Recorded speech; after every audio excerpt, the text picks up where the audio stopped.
Welcome to the Home Services Summit. I'm really excited about speaking with Steve here in a few minutes from PuroClean. My name is Scott Abbott. I'm the CEO and one of the founders of 5-Star Franchising. And before we get going, I want to just announce, I'm really excited about our annual in-person, for the first time, Home Service Summit this September, from September 20th to 24th. It's going to be awesome. All home service franchisors are welcome to attend. In franchisees as well, if you've got some that want to participate in some of the content.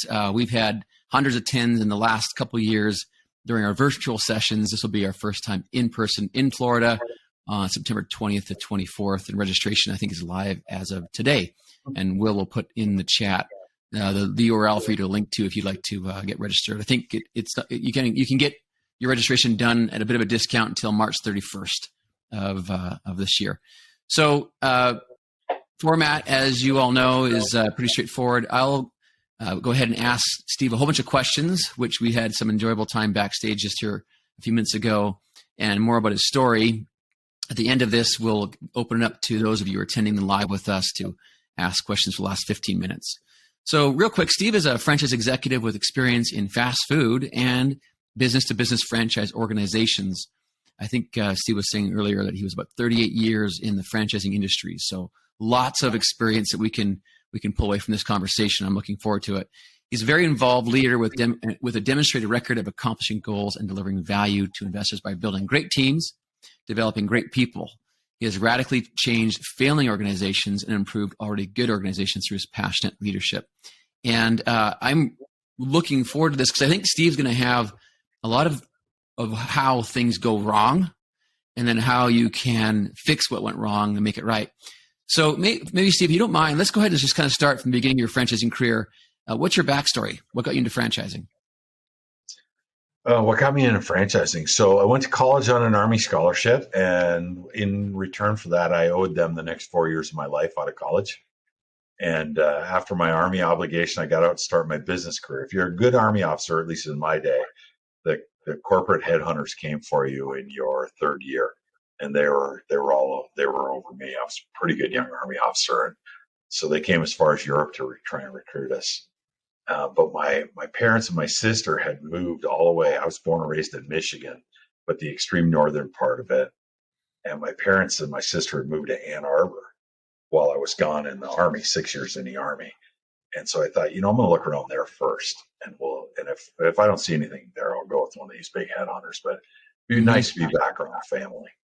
And so less than 30 days after I took off the camouflage, so I told people that I woke up January 1st, a United States Army captain, and I went to bed at PFC, a pretty fair civilian. And by the end of that month, I had an offer in the headquarters of a company called Domino's Pizza in Ann Arbor, Michigan.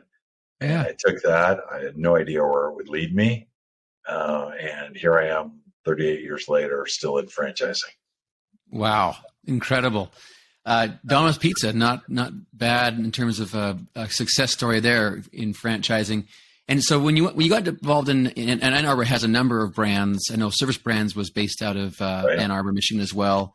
I think we've got, is ERC out of there as well, which is in restoration. It was originally, now it's in Livonia nearby. Yeah, so there's a couple brands that are kind of come out of that. Right, that CRDN came out that hotbed, CRDN. Yeah. So what got you into in home service franchising? Where'd you start? In home service franchising. Well, I was at Domino's for some years, left there and joined a commercial printing franchise called Allegra, and was there for almost 20 years. And speaking of turnarounds, wow, that thing was a little over a year out of Chapter 11 bankruptcy when they recruited me. So, oh my gosh! What to see angry franchisees? Wow, and they had every right to be angry. And so I was there for almost 20 years, and then I thought I could retire. I thought I was retired. I'd been retired for a year, and then my phone just rang out of the clear blue sky, and it was the people from PuroClean to recruit me. I didn't even know what PuroClean did. Mm-hmm. Right? I didn't know anything about property restoration. And they were just recruiting me because they needed to turn around. They were going through some struggles. They'd had some leadership that hadn't worked out in the company, and they were struggling, and they called me in. took them a couple of months to talk me into it, but here it came. I always joked with them that I wasn't that keen on the idea, but I was retired in southeastern Michigan, and my wife grew up on the coast of South Carolina. And Mm-hmm. so when I showed a lack of interest in the position, they started recruiting Pam because they know my motto is happy wife, happy life. Mm-hmm. And when I met in the headquarters of Domino's Pizza, March 1st will be our 32nd anniversary. So it's kind of I guess you could say it's worked out for us. Yeah. And so she got enamored with moving to South Florida. We had a stint earlier in our career where we acquired a company called Signs Now, headquartered in Sarasota. And we moved there for a few years while I was president of that brand. And then, and she likes the warm weather. And so here I am. So about 10 years ago, you got into PuroClean. Restoration brand. In fact, we own a brand at Fiserv called 1-800-PACKOUTS. I know that we actually work with a lot of your PuroClean franchisees when they come in and do restoration, come in and pack up the contents and put it into a facility until the work's done and restored, right? And so, somewhat familiar with the industry. When you started, I think you said backstage you had about 200 franchisees doing about $86 million in revenue, and on the way down. Elevator was going down in 2013. Tell us more about that. Every week, there was a box arriving in the office from some franchise owner somewhere that had manuals in it and some shirts, logo shirts in it, and a letter saying, in no uncertain terms, I'm out. Chase me if you want to, but I'm out. And I'm staying in the restoration business, but I'm not going to be part of your stupid brand anymore. And so that was tough, and there were lawsuits going on and things like that. And so, because you had some people abandon their contracts and they were still, you got to defend your marks. So, sure. I had to get involved in some of that stuff. But, we put that to rest in pretty short order. And we've had nothing like that ever since. So we're a very, very different place today. Yeah. And maybe just for the audience, let us know, growing from that 200 some franchisees, 86 million in system-wide sales, where does PuroClean stand today? So we finished 2022 with 425 franchises and 300, and I think our number is going to be 332 million in system-wide sales. Wow. So we haven't quite doubled the number of locations yet, but we've more than tripled system-wide sales. Yeah, close to 4x, which is incredible. And something to really celebrate, right? Because when we talk about that, if you've got 400 franchisees, they're on average doing almost $1 million a year. Is that owners or territories, by the way? That's territories. Okay, I don't have that many multi-units. Okay. That's a kind of an emerging thing, and our brand is emerging quickly. But yeah, for the most part, it's single unit owners. So what I love you to speak through to is, and I think everyone can appreciate this. If you're in franchising and home services, at some point it gets pretty challenging as a franchisee gets $4, $5, $6, $7, $8 million a year in revenue, and they're still paying you that 6 or 7%. What's your royalty structure, by the way, at PuroClean? It starts at 10%, and then it graduates down to 3%. Okay, so it starts at 10, and as they scale up, it goes down to 3. Exactly. What's the mark where it hits 3%? Around $2 million. Yeah, so from even $2 million on, they're paying 3% in royalty. How do you? I'm sure you've had lots of difficult conversations and uncomfortable conversations, or maybe they are comfortable for you because you're used to this kind of stuff at this point. But with franchisees who are demanding more value from the franchisor because they're sending you so much money from their business, they've been around for so long. Yeah, it happens. It really didn't happen much at PuroClean because we're on a rapid growth rise right now, right? If that arc slows down, there'll probably be a lot more of those conversations. But I've certainly had them at other brands in the past, and I have them from time to time with PuroClean. And you're exactly right. But even if you didn't, there hasn't been a career in my franchise life where I didn't have franchise owners say, you should be doing more and we should be paying you less. So it's just the way of the relationship.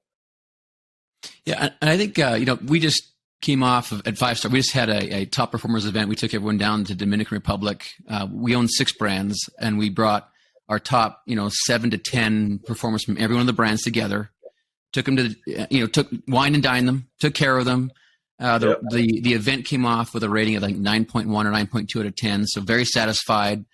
And one of the things I talk about frequently is that one of our duties as a franchisor is to create community for franchisees. Absolutely. And I found, I'd love to get your thoughts on this, that as a franchisee gets larger and they become more financially independent and they're creating personal wealth in their business, they also start to realize that it's not all about the money at some point, right? Like you're taken care of, you pay your bills, you enjoy your life, but they want more from it. And I've found that some franchisees really step into this desire to want to mentor or help others at some point. Do you see that happening at PuroClean as well, where you give opportunities for franchisees to help other franchisees and create community for them? I've seen it happen here more than any other brand I've ever been at. And I'm not sure, I said to a franchise owner recently, I'm not sure if the nature of the work that you do, because they're out rescuing people in difficult situations every single day, right? Mm-hmm. I'm not sure if it's the nature of the work we do conditions your hearts to be that way, or our business concept attracts people with hearts that way. But what I know is what I love doing, for example, at convention, you all see old friends getting together in discussion circles, right? Franchise owners that have been, because you're creating community, to your point. And I love to walk up to them with a newbie, and I'll introduce the newbie, and I watch the circle open and then surround the noob. And I'll come back 20 minutes later, they're giving them their business cards saying, call me anytime, happy to help you. Yeah. It's the most giving community of franchises I've ever worked with. And the other ones were good, but there's something special about this PuroClean brand. They love each other. They love helping each other. My single biggest franchisee has been in the business more than 25 years, enormously successful. It is not at all unusual for him to walk up to me and say, Steve, introduce me to somebody here that I can help. Oh, I love hearing that. Yeah, we're kind of early on in a formal mentoring program, but we have that too. And you're right, people do love to do that. But the informal mentoring that goes on here is really pretty significant. So I'd love to spend some time on this topic for myself personally here for a moment. And I'll just share with you something that I've seen happen in one of the brands we own. It's called Bio1. It's a murder scene, hoarding, cleanup, biological cleanup, restoration concept. Very specialized, right? As people say in that brand, when people call them, it's probably one of the worst days of their life. And they get to be there for one of the worst days of their life. And so the motto that Bio1 has is help first, business second. And the franchisees all believe this through and through. They make a great living doing a wonderful business, but they are helping people. And so it creates this culture. In most of our brands, there's usually a ratio of how many field consultants you might have, 1 to every 25 to 40 owners. You have to have an employee who's there just helping people. We've got 150 franchisees. I have 1 field consultant. And the reason we have 1 is because all the franchisees insist and demand on helping each other. So when there's a new franchise that enters the system, they want to be the ones that you have an issue, it's your first suicide cleanup you're dealing with, you call me and I'm going to talk you through that. And that culture that's been created is powerful. And so I'm not going to take any credit for that because I didn't create the culture. We bought the business. And I'm observing the culture, and I'm seeing this for the first time, knowing, I've come from painting and bathrooms and real estate and other franchise concepts that I've built from the ground up. And I've never seen this. But in this restoration, as you mentioned, in this restoration industry that is unique, how do you, as the brand president at PuroClean, can you talk to us about what you do strategically in terms of creating the culture that you want in the organization? What have you kind of engineered to help create this environment that makes franchisees want to help each other? Well, that's a good question. I think, at least my approach to it is, I, as a brand president, have to embody that every day. I talk about it constantly. I'm never done talking about it. It's the first slide in every presentation I make. It's not boilerplate. I don't speed by it. I stop and I talk to it every single time. It's on the front wall in our lobby. It's all over our stuff. And that is our culture. We're all about the culture, right? And the culture is built on three principles: servant leadership, extreme ownership, active collaboration. And, again, I say, I was with an old friend the other day Jeff Sieber, who is the founder of Fran Fund. And my first year in franchising, I was the Domino's headquarters guy, and Jeff ran our region based in Chicago.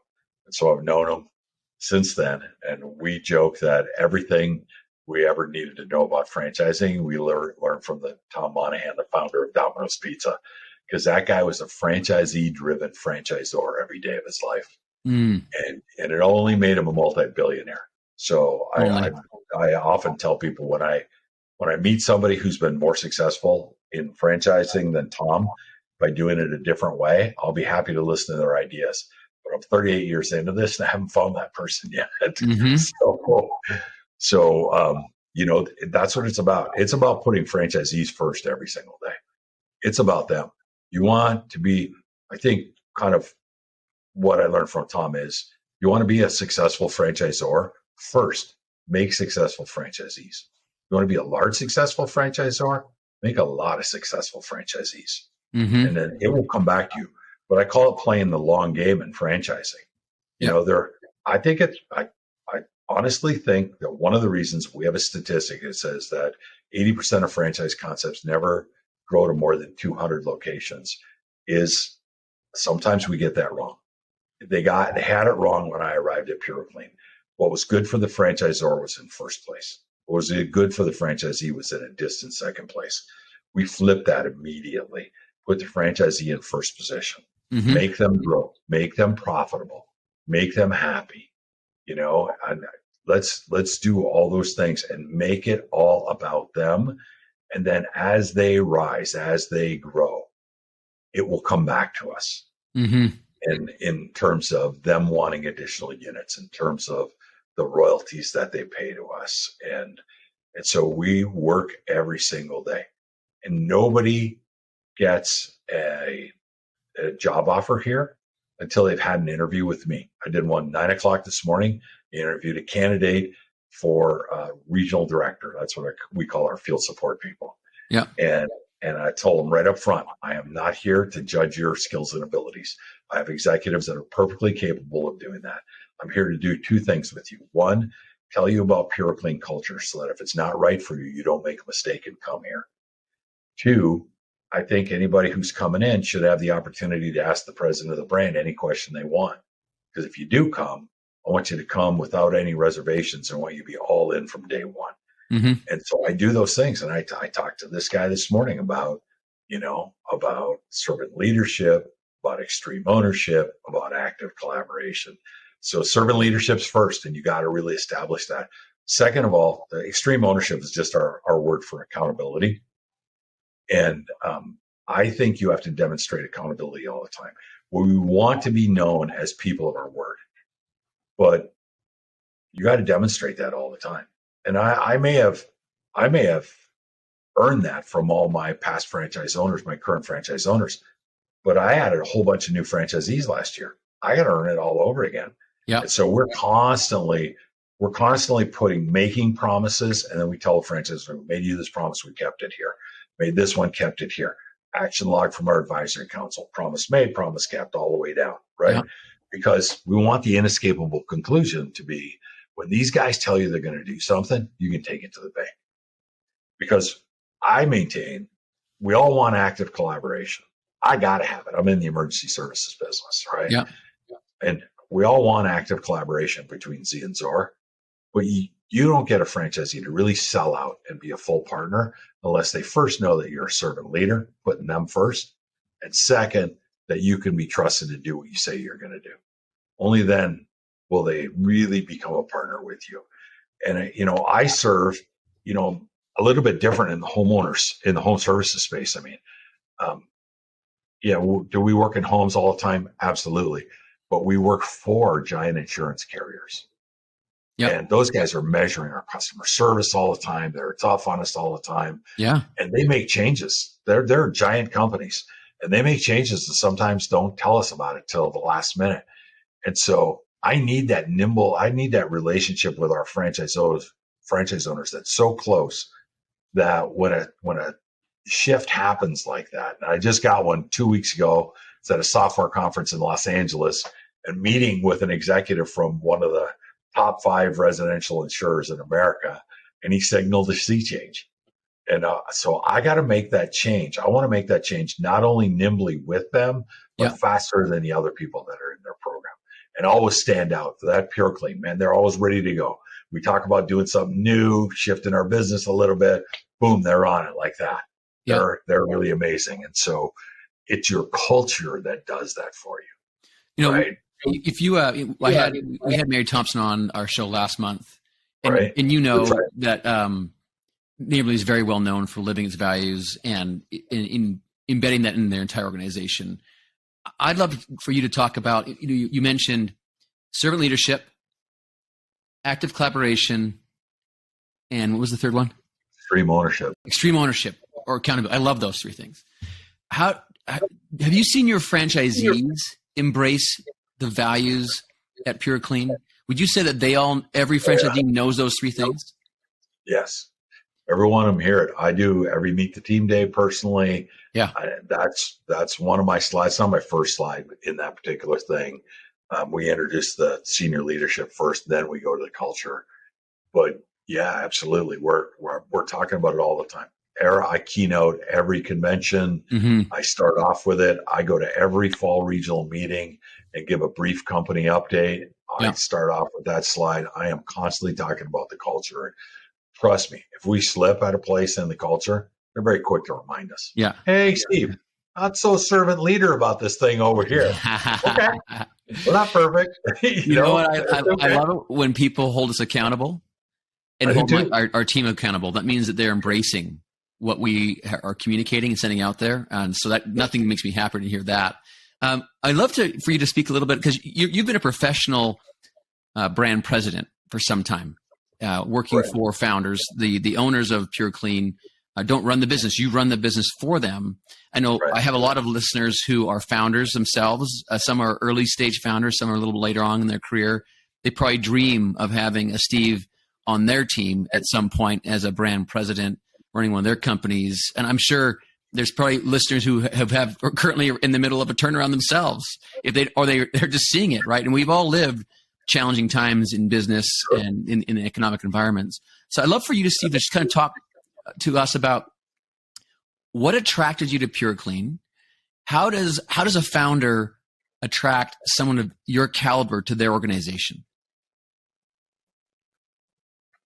Well, I think they built a relationship with me and, got me interested in the kind of problems that they were having and the challenges that they were having. And, I do what I do because it changes people's lives.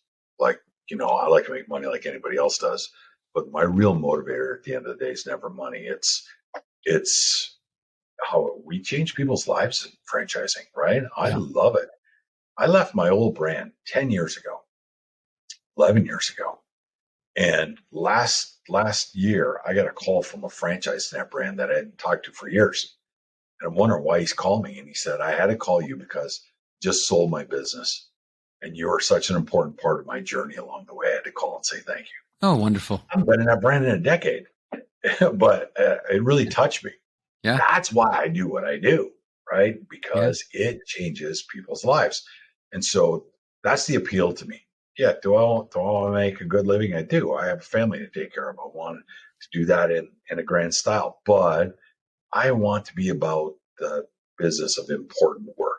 We hear that so much today in connection with millennials. Mm-hmm. I don't think it's limited on millennials. I think it's all of us. I want to do important work in the world. Yeah. It's what motivates me every day. I have a sister and a brother that are younger than me, and they're both retired. And they're asking me, why aren't you retired yet? And I say, look, every single day I roll out of bed, I cannot wait to get to PuroClean and do what I do. When that changes, I'll walk away. Yeah. But until then, I'm doing important work. And I'm supporting franchisees who in turn do important work. Yeah. Right? They're out there. Like I said, I tease my franchisees that they have Superman syndrome sometimes, right? Because every day, that not in terms of invincibility, but every day they're flying to the rescue of some poor person who had something really bad happen, either where they work or where they live. And they Yeah. can't work or live there again until we come in and do what we do. And so all the more motivated to support that kind of franchisee in what they do. Yeah. And that's why I do it. And, this is the smallest brand I've ever, even after all the growth, it's still the smallest brand I've ever been in my whole career. But I've never had more fun than I'm having. I've never felt like I've made as much of a difference as I'm making. And it's not me. It's never me. It's never singular, right? It's we. It's us as a team.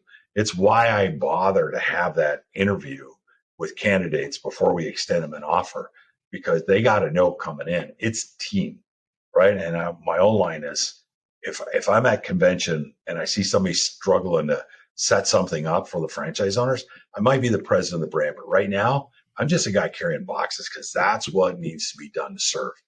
And if it's not beneath me as a brand president, I don't expect it to be beneath anybody else. Yeah. And I hired a guy recently, and I said, we were going to this trade show where we had a booth, and I said, well, I'll meet you on the booth on setup day. And he said, you didn't really hire me to put together booths, did you? And I said, remember the conversation we had before we extended you the offer? I'm not kidding about that. I will be there to help. Now, they very often don't want me to help because putting together a booth is not my forte. Sure. Sometimes I'm more trouble than I'm worth. Yeah. But the heart's there and the effort's there, and so we try and do those things. But I think if you're building an opportunity for somebody to do important work, that's very attractive to a guy like me. I want to just spend some time on this because I think this is valuable for any of our listeners who need to attract people, founders who need to attract a brand president to their brand. I know for me personally, when we hired one of our brand president at 5-Star Painting, it was transformational from going from being the founder and also the operator to being the founder and having a brand president in place. It was one of the biggest and most important moves in my career. And it also helped me unlock so much value in the organization and focus on what I can add, where I can add the most value. And I want to make the point that in my observation here, clearly, Steve, you were attracted to PuroClean because it needed you to fix it. This wasn't a brand that was going perfectly, right? You weren't coming in on an easy job. You knew there was a challenge from the outset. So who you are as a leader, you were attracted to what PuroClean was at the time. And I mentioned this backstage. There's a book called The Hard Thing About Hard Things, written by Ben Horowitz. He's a famous private equity guy in California. And he talks about the fact that every business needs a different kind of CEO or brand president at different times and stages. There's wartime CEOs and there's peacetime CEOs, and they are very different.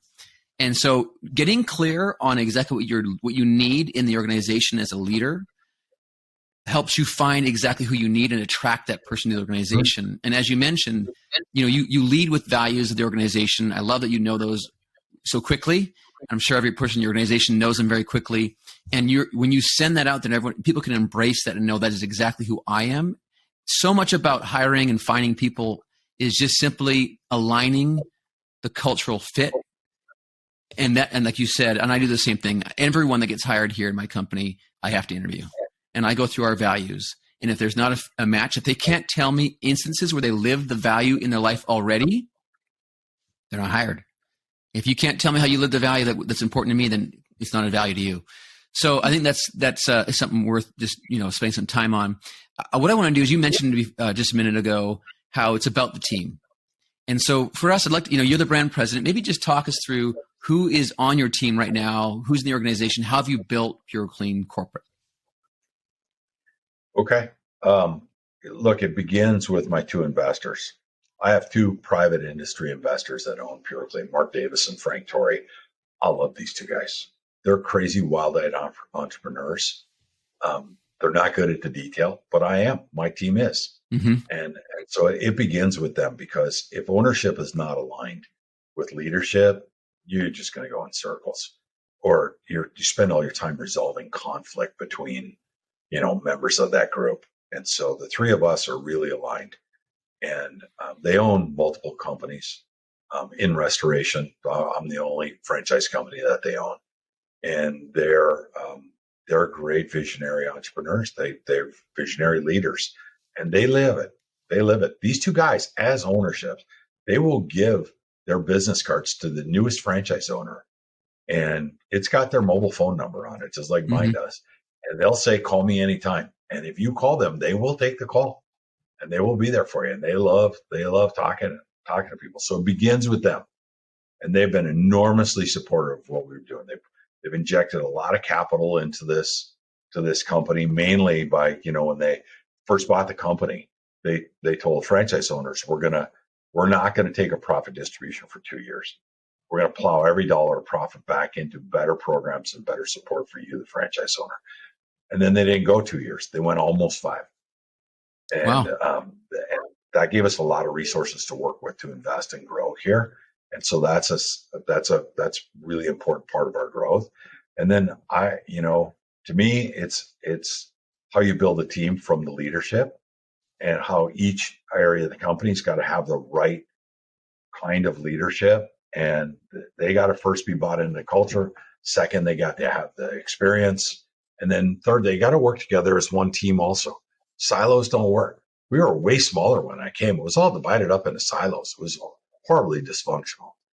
And I just kicked holes in the side of all the silos and said, hey, you gotta talk to these people, work together as one team, not, a bunch of collective teams. So that was an important part of what we did and how we built this. And that, we're always talking about the culture, always reminding people about the culture. And as a result, it just permeates the whole organization. And people go, and we'll say things in a moment and they'll get traction. And the next thing, they get repeated. And, one of our investors is always talking about relentless customer service. And so we're relentless about customer service. Now we're relentless about other things. And, it's all good. It's all good. But all those things add to your culture. And then you got to celebrate your culture, right? Almost all the awards we give are to franchise owners. But one time a year, I bring everybody off the road in South Florida here in our office, and we have meetings. And then the departments have meetings. The whole company has a meeting. And then we have a dinner the last night. And at the dinner, we give 3 awards. We give an award to the support person of the year. We give an award we call the servant leader award for the person who has really sold out to helping franchise owners in that year. And then the third award we give is the One Team Award, where people, and that's for the person, I call it the person who most easily disregards the confines of their job description to help other people and just get done what needs to get done. That's and cool. So it's the ultimate team person. We give those 3 awards every year, and we really celebrate them and make it a big deal. And it really drives it home with our whole team, our whole support team. And so how many direct reports do you have, and what are their titles? Too many. Too many right now because we're going through some transitions. So I think I just counted. I think I have like 8 direct reports right now. But I have a chief financial officer. I have an executive VP of ops, and he's pretty much all things support, training, field support, all that stuff. I have a VP of franchise development. I have a VP of franchise relations. I have a VP of marketing, and I have a VP of business development. So business development in our vernacular is national accounts. So got it. Yeah, that makes sense. Those are my primary direct reports. I'd love to spend some time on marketing and ad funds just for a moment, because I know for me, this is a bit of an issue, right? We've got an organization that's got directors of marketing for each brand, and then we've got marketing people support them as well. Does your director of marketing handle all the ad fund decisions for the franchisee, for the brand itself, or do you have an ad council that's involved in some of those decisions? It's split. So we have an advisory council, not specifically for the marketing fund, for all things, including the marketing fund. My marketing VP makes the presentation of the budget to them every year. He just did that in December, where we are, where we've gone. also funded our national accounts sales team is also funded out of our marketing fund. Okay. Because you don't really do traditional advertising in our brand. You're out there trying to recruit insurance carriers to send losses to our franchises. And so, but we're able to, for example, when Alex made that presentation in December, he's able to say, for every dollar that you invested in our marketing fund this year, we returned at least $16 in additional sales to you. And that's pretty good ROI on the marketing fund. So, yeah, that's phenomenal. And it provides a lot of support. We market primarily through our online presence, right? Because we're an emergency services business. Nobody sits on a couch and looks at advertising and says, we need to write down the name of that company because next month when we have that kitchen fire, we're going to need them. We don't think nobody thinks it's going to happen to them. You don't roll out of your driveway in the morning thinking you're going to get a fender bender on the way to the office. So you don't know any of the collision shops around you. When you get one, you call your insurance person and they say, hey, take it to this shop, and they'll take care of you and your car will be fine. And we do. And so in like fashion, when something happens to somebody's property, they call their insurance person and they say, hey, we're going to send PuroClean and it'll be fine. They'll take care of everything for you and they'll get you back in working order. And we do. So that's a really important part of our marketing effort. And, and because it's disaster driven, when you got people standing in 3 inches of water in their house on a mobile device going, water damage my zip code near me, right? I need help. And I need to come up if I have a PuroClean in that area, because we haven't covered every market by far yet. I need to come up to the top of the organic search engine rankings so that they can just click a button and call us and we got help on the way. Well, as you mentioned earlier, one of your company's values is accountability. It's all around that. And you mentioned delivering to franchisees the exact ROI or really close ROI that they're making on their ad fund. I think that is a good note to us all as franchisors that, we are taking their money and that money is going to work to help them grow their business. And if it's not doing that, we should probably be thinking about whether or not it belongs in the ad fund. Let's make sure we're adding value back to them. Given that you've been running PuroClean now for 10 years, I'd love to just get your thoughts on what changes have you made over the last 10 years to the business to support your franchisees, or has it changed much over the last 10 years? Changed radically. Changed everything.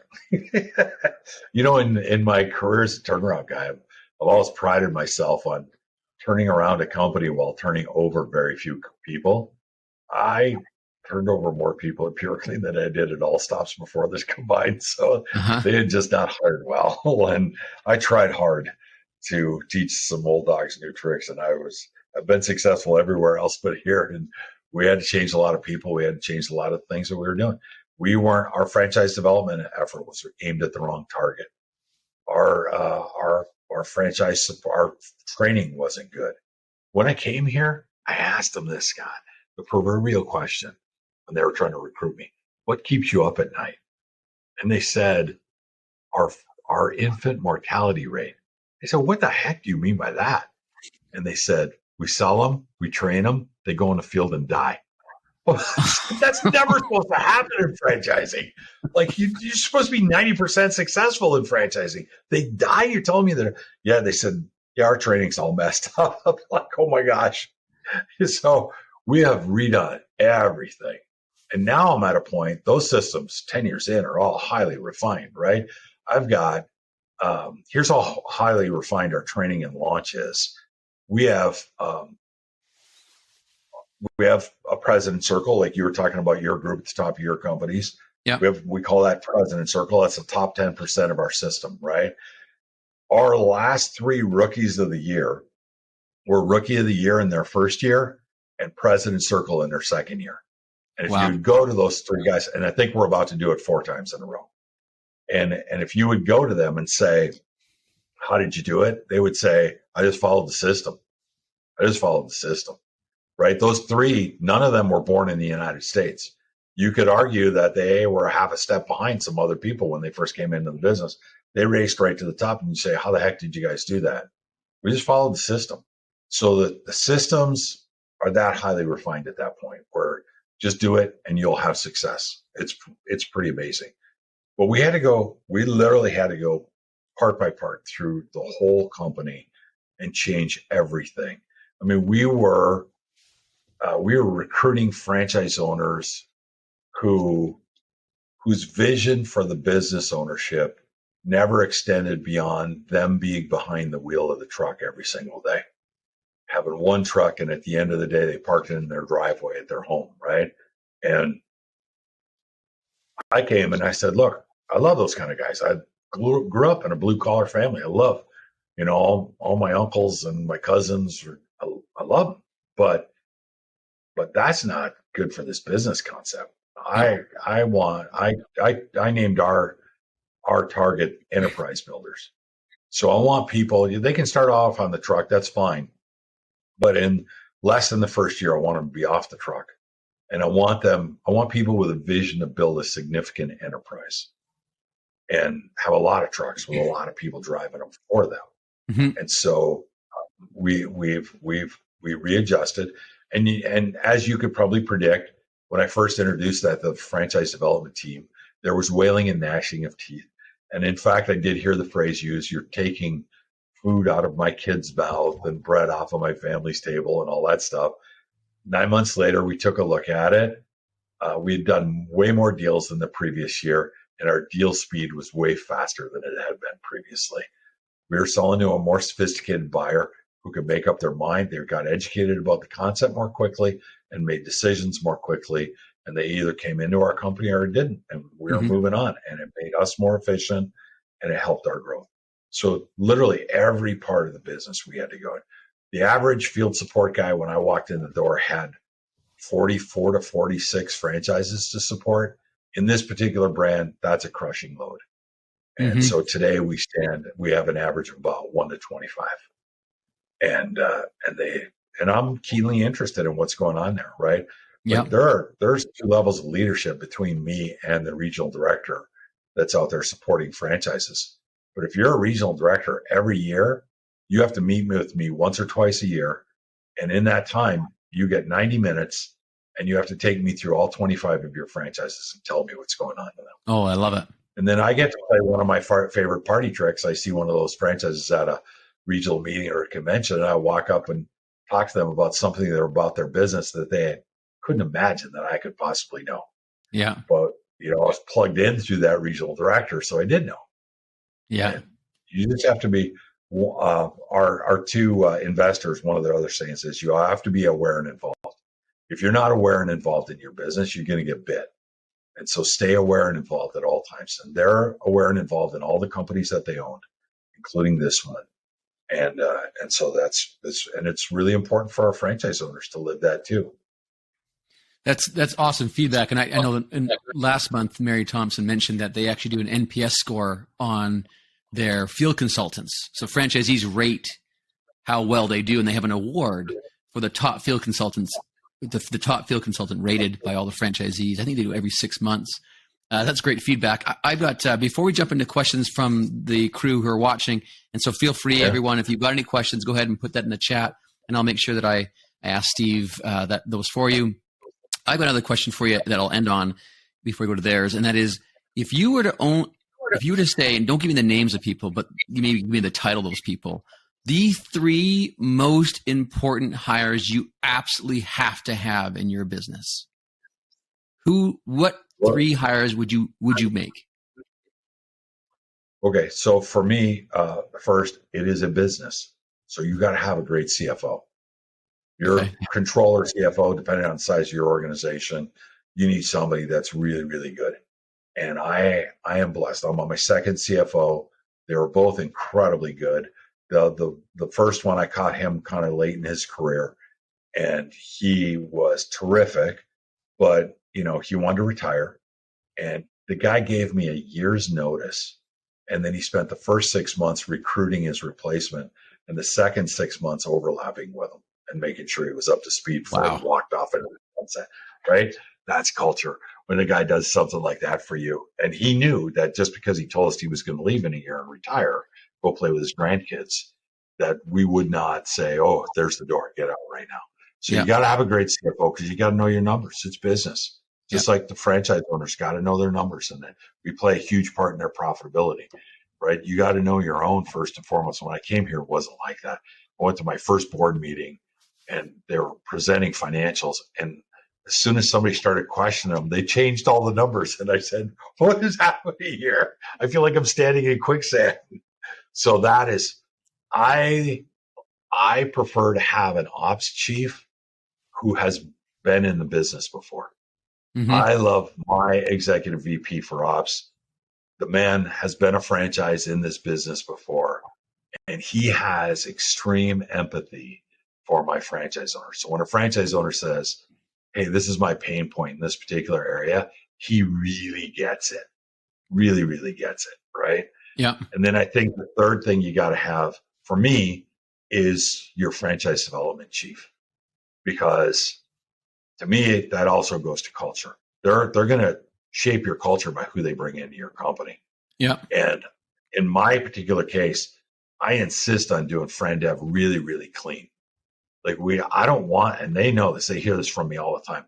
I do not see you as salespeople. I do not want you selling franchises. Okay. Mm-hmm. There are a lot of people who are interested in our concept. I want you to meet them, learn all about them, while at the same time you're educating them all about us. And if at the end of that process we're a good match, we will extend them a franchise agreement and they can become a franchise owner. But I don't want anybody. I just started a new class down the hall yesterday, full classroom. It's really exciting to see. Mm-hmm. And I don't want anybody in there that feels like they got sold, because then they're not all in when they come to training. They're tentative. And they're going, well, you know, with these noobs in there, I'm gonna race to first day of revenue, and then once that happens, we're on the next race to first day of operating profitability, and then we're rolling. Then we're moving. But it begins with who you bring in.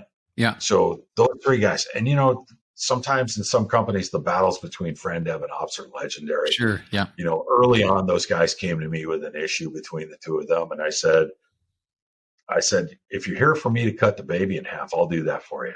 But I suggest you try to work it out before you ask me to swing that sword. Yeah. Yeah. So, well, you went biblical on them. You went biblical. 5 years later, they have rarely been back to my office for anything. They have a very good working relationship. Yeah. But, you know, part of that working relationship is I have a process here where no candidate to become a franchise gets to me until the whole rest of my executive team has already signed off on them. Awesome. And so what it does is it makes them feel included, but it also, what it does for the friend dev guy is nobody can really say, hey, why are you bringing jerks into our company? Yeah. Because they signed off on them. Yeah. Before it even came to me Smart. to authorize them to get a franchise agreement. So, yeah. So at that point, we're all in, because I want us to, in every area of the business, I want us to be one team all working together. Awesome. So I've got 3 questions here I want to ask. Matt, good to see you again. Thanks for joining us. His question is, can you touch on ops support at field level? Are you doing individual location visits? If so, how often? Do you also have regional events outside of your annual convention? Sure. We do visits. We do field visits. We do fewer of them in the age of Zoom, right? And so with video conferencing being what it is today, sometimes the least productive conversation you have with a franchise owner is when you're in their business with them. It's an emergency services business. Their attention is demanded by things going on around them. And so, yeah, we do visit, but sometimes it's not terribly productive. But they all meet with their regional director on a monthly basis. The vast majority of them send their financials to the regional director on a monthly basis. And by the way, to one of your earliest questions, Scott, the big royalty payers, I've always found that the number one thing you can do for a large franchise owner is help show them the way to greater profitability. Yeah. Because I maintain the bigger the organization, the more it gets a little loosey-goosey. And if you're the regional director that can point out where the inefficiencies are, and when they clean that up, those dollars fall to the bottom line into the bank account or the pocket of the franchise owner, that franchise owner really loves you as a result. Sure. And so we focused on that a lot. You know, last summer, we had a get together of all our field support team, and their leader said, Steve, would you come and do a refresher for them on performance group facilitation? Because it's one of my passions. And I was happy to do that. But they each took their turns. One of them stood up and said, here's every cleaning solution our franchises use today, and took them on a deep dive on every single one of them, kind of refreshed them. Another guy got up there and said, here's a set of financials, anonymous set of financials for one of our franchise owners. Given nothing but the financials, we're going to give you some time to go through it. Given looking at nothing more than the financials, if you're to meet with this franchise owner next week, what's your agenda for the discussion topics based on what you see? Oh, I love that. So we're drilling them, right? Drilling them on under. It's a business, know the numbers. If you know the numbers, then what operationally links to those numbers? Let's have those conversations, get those things in line, and then the numbers make sense. And when the numbers make sense, everybody's happy. Yeah, I love that. That's great advice there, Steve. That is, I'm taking that one to the bank. I'm going to go to my ops people and ask, because I think all too often we don't jump into the franchisee's P&L enough. We don't do enough analysis across the systems. And if we don't know their business inside and out, how can we coach them on what to do? And that's great advice. I do an annual profitability study, and then we take everybody who participated in the study and we chunk them into 4 quartiles by bottom line profit. Mm-hmm. Principally because the tool for the regional director, the field support guy, is they've got the ability, with the help of our financial analyst on staff, is we'll do a spreadsheet and here are all of the financial metrics for the business, right? And then here is how the top profit quartile in last year's study scored on every line. And then we take that individual franchisee and put their numbers side by side. And you go right to it. And you say, you want to operate your business like the most profitable people? You want that owner's discretionary profit to be north of 30%? Let's go down through here. Oh, look, in labor, you're off 2%. In this cost factor, you're off 3%. Yeah. Let's focus on those, clean those up, watch the money fall down and into your pocket. And then you have happy franchise owners. To the question about regional meetings, I think franchises need rhythms that franchisees can anticipate. We do our convention usually in spring or early summer, and then we do regional meetings in the fall. And that's our particular rhythm. There's some gold nuggets in there, guys. Hopefully you all take note. I got 2 more questions here. Jeff Dumont, thanks for joining us, Jeff.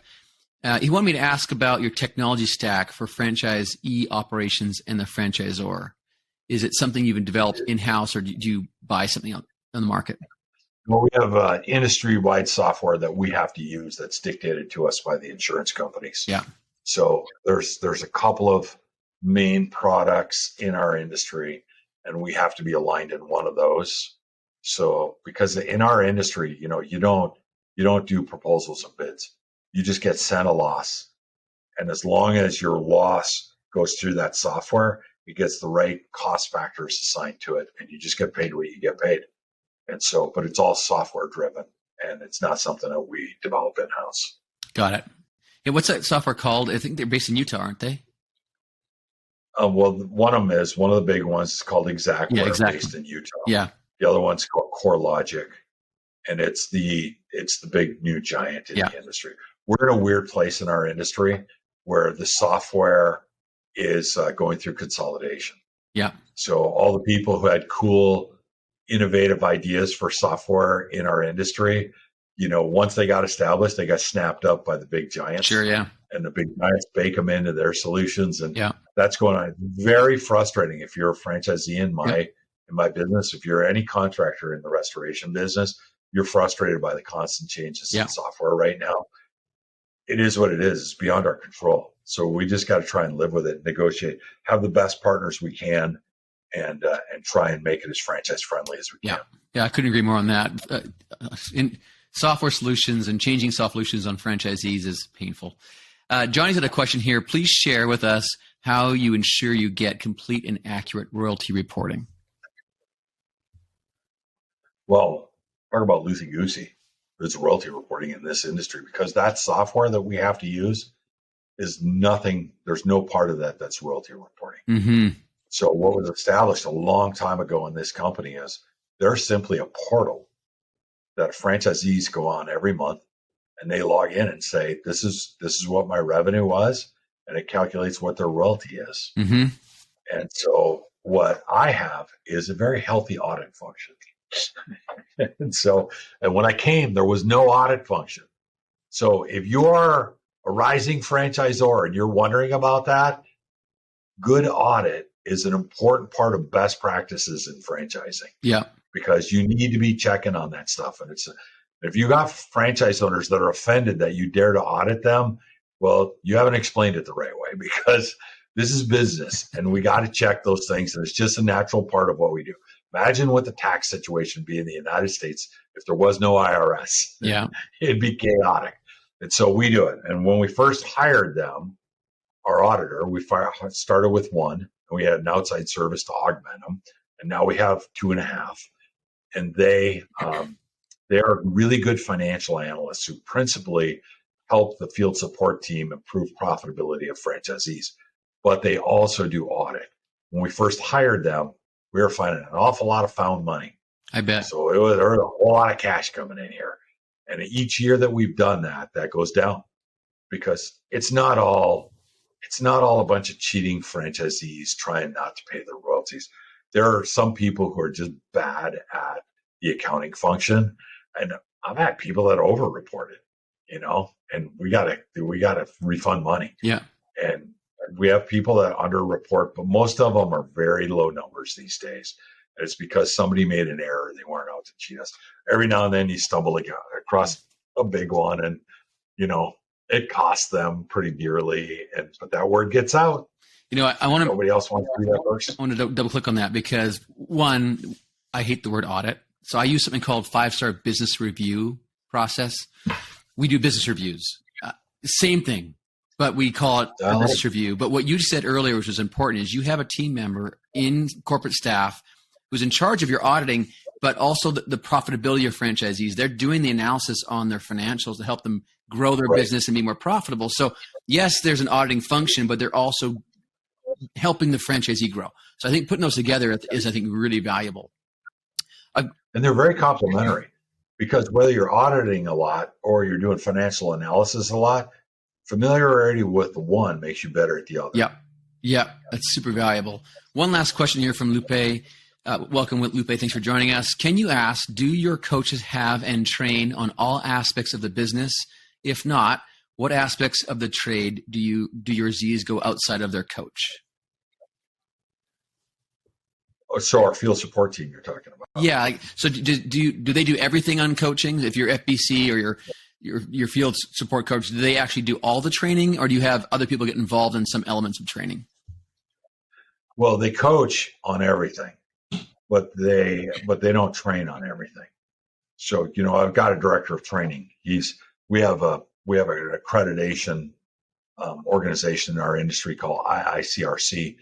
My director of training just got elected to their board of directors. He's a total insider in the industry training, and he is awesome. And so he does a lot of training, and marketing trains marketing, and business development trains in national accounts, and so on and so on. And then within the group, I have always found that within the group of field support team, you have different people with different strengths. And so, I got this guy. Nobody's better at teaching sales than this guy. Nobody's better at teaching profitability than this guy. So let them do some of the things they have a natural affinity for, because they will do it with great passion. And they get to step outside of their everyday role as a general business coach and specialize in an area that they're really good at. And the franchise owners feel that passion that they bring to that. And it just makes them all the better at doing it. And so we know who those guys are that sit around our table and what each of their strengths are. Yeah. And, the guy I described who took all the regional directors on a deep dive in all the cleaning solutions that we use, he used to work for the company that sold them to us. Yeah. So he was deep trained in that, has the natural affinity for it. And then he came and, competed for a position to get on our team, but he brings that expertise with him. And so we make use of that expertise. And I love sitting in and listening to it, because we have a chemical cleaning solution in our lineup that I had no idea was awesome for cleaning your grill at home. Now I do. Well, Steve, this has been awesome. I've learned a lot from our conversation. I really appreciate you giving us this time, and I know that our listeners have enjoyed it as well. Thank you again, everyone, for attending, and thank you, Steve, for making it your time with us. I enjoyed it. Thanks, Scott, for having me. Okay.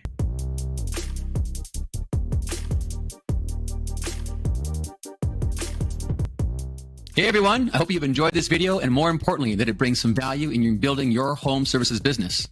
If you'd like to access more of this amazing content, like and subscribe below.